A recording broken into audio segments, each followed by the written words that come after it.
उसके बाद आगे बढ़े तो सत्यवती के दो पुत्र होते हैं, वीरवान और चित्रांगद। जी। ठीक है। चित्रांगद एक गंधर्व के किसी युद्ध में मारे जाते हैं, उनका बहुत ज़्यादा वर्णन मिलता नहीं है महाभारत में। और वीरवान के दो पुत्र होते हैं, पांडु और धृतराष्ट्र। करेक्ट। धृतराष्ट्र जन्म से ही अंधे थे और पांडु को इसी वजह से ही शायद राजा बनाया गया। पुत्र 3 हुए थे हम्म।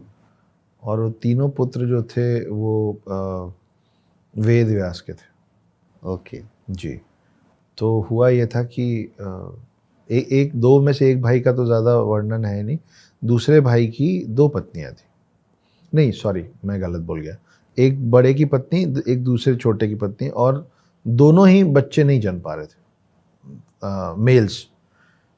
तो बुलाया गया था वेद व्यास को। वेद व्यास दिखने में बहुत कुरूप थे, दिखते अच्छे नहीं थे। तो कुल मिला के वहाँ पे फिर 3 पुत्र हुए। पहले पुत्र जो हुए वो हुए धृतराष्ट्र। वो अंधे इसलिए पैदा हुए क्योंकि जब उनकी माँ का संभोग का वक्त आया तो वो क्योंकि इतने कुरूप दिखते थे तो उन्होंने आँख बंद कर लिया। क्योंकि उन्होंने आँख बंद कर लिया इसलिए उनका पुत्र जो था वो अंधा पैदा हुआ, वो धृतराष्ट्र बने।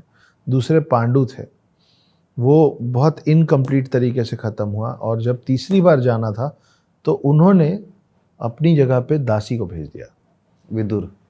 तो दासी पुत्र विदुर जो हुए, वो पिता का खून तीनों में सेम है लेकिन माताएं तीनों की अलग अलग।